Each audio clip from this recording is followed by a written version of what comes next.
আসসালামু আলাইকুম, welcome back to my channel Shyamli's home cooking. কেমন আছেন ভিউয়ার্স? আপনারা আশা করছি ভালো আছেন, সুস্থ আছেন। ভিউয়ার্স, ঈদ স্পেশাল একটি ভিডিও নিয়ে এসেছি আপনাদের জন্য। ভিডিওটি আপলোড দিতে আমার দেরি হয়ে গেল ভীষণ ব্যস্ততার জন্য। তো ভিউয়ার্স, এই রেসিপিটি হচ্ছে রংধনু নুডলস বা রেইনবো নুডলস। দেখুন সুন্দর সুন্দর কালারে আসলে সাজানো হয়েছে ভিডিওটি। তো জানি না আপনারা আগে কেউ এই নুডলসটি বানিয়েছেন কি বা দেখেছেন কি আমি জানি না। তো আমি আমার মতো করে আপনাদের সাথে শেয়ার করছি। তবে এটি দেখতে যতটা সুন্দর, আসলে খেতেও কিন্তু তার চেয়ে বেশি সুন্দর। তাই আজ তৈরি করে দেখাবো রংধনু নুডলস। নিয়ে নিয়েছি ভিউয়ার্স প্রথমে 5টি ডিম। একটি বল বাটিতে আমি এখন ডিমগুলোকে ভেঙে নেব। এক এক করে আমি 5টি ডিম ভেঙে নেব আর ভেঙে ভালোভাবে চামচের সাহায্যে ফেটে নিচ্ছি। এটিকে অবশ্যই ভালোভাবে ফেটে নিতে হবে। ডিমটাকে ফেটে আমি পাশে রেখে দিচ্ছি আর নিয়ে নিচ্ছি আরও একটি বল বাটি। এবারে এখানে নিয়ে নিচ্ছি 1 বাটি ময়দা বা 250 গ্রাম, 200 গ্রাম, 100 গ্রাম, আপনাদের যার যেরকম প্রয়োজন সেই অনুযায়ী ময়দা নিয়ে নেবেন। আমি এখানে 250 গ্রাম নিয়ে নিয়েছি। আরেকটা বাটিতে নিয়ে নিয়েছি কিছু পরিমাণ পানি। পানিতে দিয়ে দিচ্ছি সবুজ ফুড কালার। কালারটা আপনি যতটুকু কালার চাচ্ছেন ঠিক সেই অনুযায়ী একটু কালার নিয়ে নেবেন। এখানে আমি আরও একটু কালার দিয়ে দিয়েছি, কারণ কালারটা আমার কাছে হালকা মনে হয়েছে। কালারটাকে পাশে রেখে আবার আমি বল বাটিটা নিয়ে নিয়েছি। এবারে এখানে আমি দিয়ে দিব ফেটে রাখা সে 5টি ডিমের থেকে একটি ডিমের পরিমাণ অংশ। যদি আপনাদের পরিমাণ বুঝতে সমস্যা হয় তাহলে আপনারা আলাদা আলাদাভাবে এক একটি ডিম ফেটে নিতে পারেন। এবারে আমি দিয়ে দিচ্ছি সেই কালার করা পানিটা। পানিটাকে অল্প অল্প করে দিতে হবে, কারণ না হয় পানিটা বেশি হয়ে গেলে ময়দাটা অনেক বেশি নরম হয়ে যাবে। তবে এরকম যদি কখনো ঘটনা ঘটে নরম হয়ে যায়, তাহলে আবার বেশি করে আরও একটু ময়দা নিয়ে ময়ান করে নিলেই হবে, কোনো সমস্যা হবে না।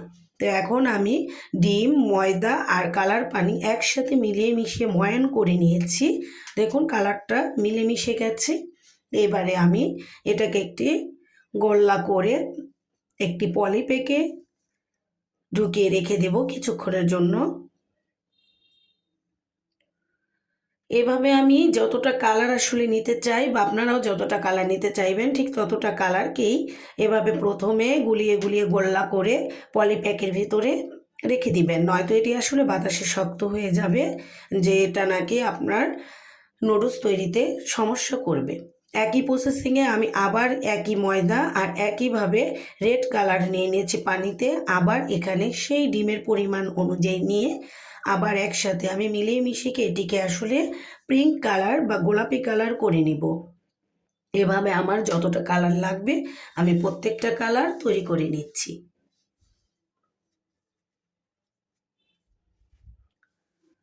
তৈরি হয়ে গেছে আমার সবটা কালার। আমি এখানে শুধু কালার ছাড়া সাদাটাও কিন্তু রেখেছি।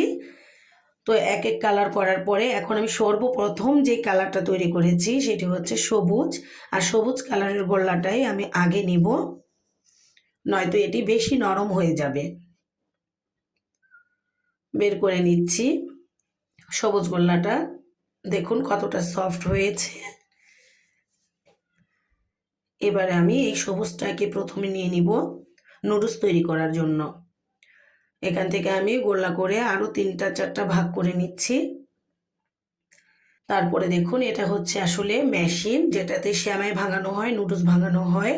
এই মেশিনটাতে এখন দিয়ে দিচ্ছি। হাতের সাহায্যে দিয়ে দেওয়াটা আসলে রিস্ক, আঙুলটা যে কোনো সময় সমস্যা হতে পারে, তাই একটি কাঠির সাহায্যে এটিকে ঢুকিয়ে ঢুকিয়ে দিচ্ছি। আর ওপর থেকে মেশিনেরটাকে ঘোরানোর জন্য আরও 1জন বা 2জন লোক চেয়ারে থাকতে হবে। অনেকেই হয়তো এটি নিয়ম জানেন, আবার অনেকেই হয়তো এই প্রথম দেখছেন। মেশিনটি কিনতে পাওয়া যায়, মার্কেটে গিয়ে বললেই হবে সেমাই ভাঙানোর মেশিন বা সেমাই তৈরির মেশিন। এখন অনেকটা নুডলস দেখুন হয়ে গেছে। নামানোর আগে একটু ময়দা ছিটিয়ে নিলাম। আর ছিটিয়ে নেওয়ার কারণ হচ্ছে যাতে হাতে বেজে না যায় বা এটি দলা না পাকিয়ে যায়। এভাবে আমার সবুজ সেমাইগুলো বা সবুজ নুডলসগুলো ভাঙিয়ে নেওয়ার পরেই আবার দিয়ে দিচ্ছি আমি পিঙ্ক কালার। আর ঠিক একইভাবে সবগুলো নুডলস তৈরি করে নেব। তবে আসলে এটি কিন্তু খুব একটা পরিশ্রমেরও না, আবার অনেক সময়েরও না। ২-৩ জন মিলে যদি এটা করা হয় খুবই আনন্দের সাথে সাথে অল্প সময়ে তৈরি হয়ে যায় একদম সুস্বাস্থ্যকর নুডলস। ঘরের তৈরি নুডলস একেবারে পরিপাক। এবারে দিয়ে দিচ্ছি এই কালারটি আমি আসলে বাসন্তী রং দিয়ে করেছি, আরেকটি আমি অরেঞ্জ ফুড কালার দিয়ে করেছি। ২টি কালার করেছি, একটি গাঢ় একটি হালকা। আপনারা চাইলে আরও অনেক কালার নিতে পারেন। আর প্রত্যেকটা কিন্তু এক একটার সাথে এক একটা শেড কালারও নেমে যাচ্ছে, কারণ যখনই একটি কালার শেষ হয় আরেকটি কালার মিলেমিশে শেড কালার হয়ে যায়। এক একটি প্লেটে বা থালার মধ্য দিয়ে আমি রোদ্রে শুকিয়ে নিয়েছি, আবার ফ্যানের বাতাসেও দিয়েছি কিছুটা, শুকিয়ে গেছে ভিউয়ার্স। এগুলো প্রত্যেকটা এখন সবগুলো একসাথে মিলিয়ে এয়ারটাইট বয়ামের ভিতরে বা কন্টেনারের ভিতরে ভরে রাখবো। তবে তার আগে বলুন ভিউয়ার্স, আসলে এই নুডলস তৈরি রেসিপিটি আপনাদের কেমন লাগলো? যদি ভালো লাগে তাহলে অবশ্যই আমার চ্যানেলটিতে লাইক দিয়ে দিবেন। আমার চ্যানেলে আপনি নতুন হয়ে থাকলে এখনই সাবস্ক্রাইব করে ফেলবেন। আর যারা ইতিমধ্যে সাবস্ক্রাইব করে আমার পাশে থেকেছেন তাদেরকে অনেক অনেক ধন্যবাদ। দেখুন এই যে ওড়নাতেও আমি বিছিয়ে দিয়েছিলাম বিভিন্ন কালার, সেটিও শুকিয়ে গেছে।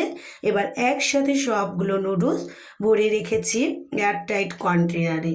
এখন এখান থেকে বের করে আমি নুডলস রান্না করব, আর এই রান্না করা নুডলসের ভিডিও আবার আপনাদের সাথে শেয়ার করব। সে পর্যন্ত সুস্থতা কামনা করে বাই বাই ভিউয়ার।